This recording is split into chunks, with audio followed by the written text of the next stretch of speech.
ಕೇವಲ IT city ಮಾತ್ರ ಅಲ್ಲ, ಐಟಿ ಹಬ್ ಮಾತ್ರ ಅಲ್ಲ, ಸ್ಟಾರ್ಟ್ಅಪ್ ಹಬ್ ಕೂಡ ಆಗ್ತಾ ಇದೆ. ಈಗ ಕೋರಮಂಗಲದಲ್ಲಿ ಹೊಸ ಸ್ಟಾರ್ಟ್ಅಪ್ ಪಾರ್ಕ್ ಕೂಡ ಸ್ಟಾರ್ಟ್ ಆಗಿದೆ. ಅದಕ್ಕೆ ಸಂಬಂಧಪಟ್ಟಂತ ವರದಿ ಇದೆ, ನೋಡ್ಕೊಂಬನ್ನಿ.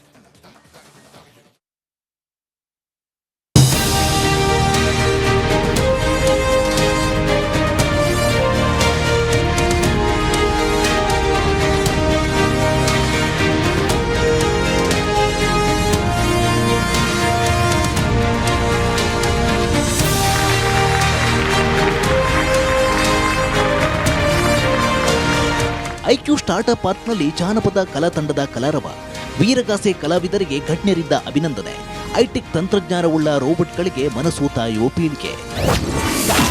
ರೋಬೋಟ್ ಮೆರಗು, ಕಲಾ ತಂಡಗಳ ಕಲರವ.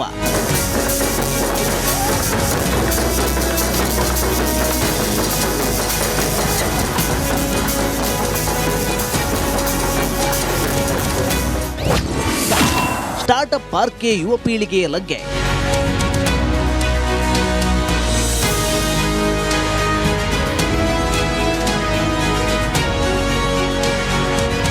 ಐಟಿ ಕ್ಷೇತ್ರದ ರಾಜಧಾನಿ ಬೆಂಗಳೂರು ದೇಶ ವಿದೇಶಗಳ ಐಟಿ ದಿಗ್ಗಜರನ್ನ ತನ್ನತ್ತ ಸೆಳೆಯುತ್ತಿದೆ.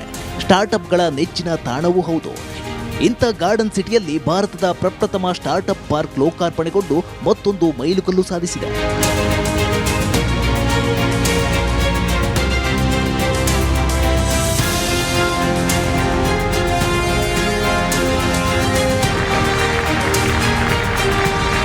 ಯುವ ಪೀಳಿಗೆಯ ನೆಚ್ಚಿನ ತಾಣವಾಗಿರುವ ಬೆಂಗಳೂರಿನ ಕೋರಮಂಗಲದಲ್ಲಿರುವ ಐಕ್ಯೂ ಸ್ಟಾರ್ಟ್ಅಪ್ ಪಾರ್ಕ್ ಯುವ ಪೀಳಿಗೆಯನ್ನ ಆಕರ್ಷಿಸುತ್ತಿದೆ.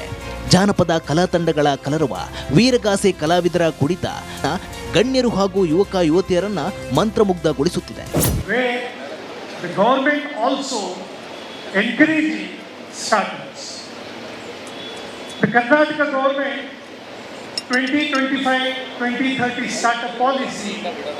Recently unveiled startup policy.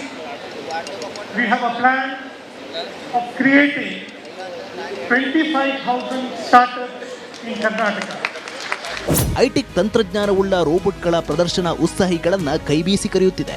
Startup ಪಾರ್ಕ್ಗೆ ಭೇಟಿ ನೀಡಿ ಮಾಹಿತಿ ಪಡೆಯುತ್ತಿದ್ದಾರೆ. ಐಕ್ಯೂ ವೆಂಚರ್ ಸಂಸ್ಥಾಪಕ ಹಾಗೂ ಸಿಇಒ ಶಾಫಿ ಸೌಕತ್ ಅವರಿಗೆ ಅಭಿನಂದನೆ ಸಲ್ಲಿಸುತ್ತಿದ್ದಾರೆ. You are a guiding principle of life for me. Give him a round of applause, guys. Respected sir, a lot of teachers, a lot of leaders talk about inspiring the youth. Startup ಮಾಡುವ ಆಸೆ ಯೋಜನೆ ಇರುವ ಉತ್ಸಾಹಿ ಯುವಜನತೆಗೆ ಈ startup park ಒಂದೇ ವೇದಿಕೆ ಅಡಿ ಎಲ್ಲವನ್ನ ಕಲ್ಪಿಸಿಕೊಡಲಿದೆ. ಅಲ್ಲದೆ ನವೆಂಬರ್ 7ರಿಂದ ಡಿಸೆಂಬರ್ 7ರವರೆಗೆ ಸ್ಟಾರ್ಟ್ಅಪ್ ಮೇಳ ಇರಲಿದ್ದು ಆಸಕ್ತರು ಇದರ ಪ್ರಯೋಜನ ಪಡೆಯಬಹುದಾಗಿದೆ. ರಿಪಬ್ಲಿಕ್ ಕನ್ನಡ, ಬೆಂಗಳೂರು.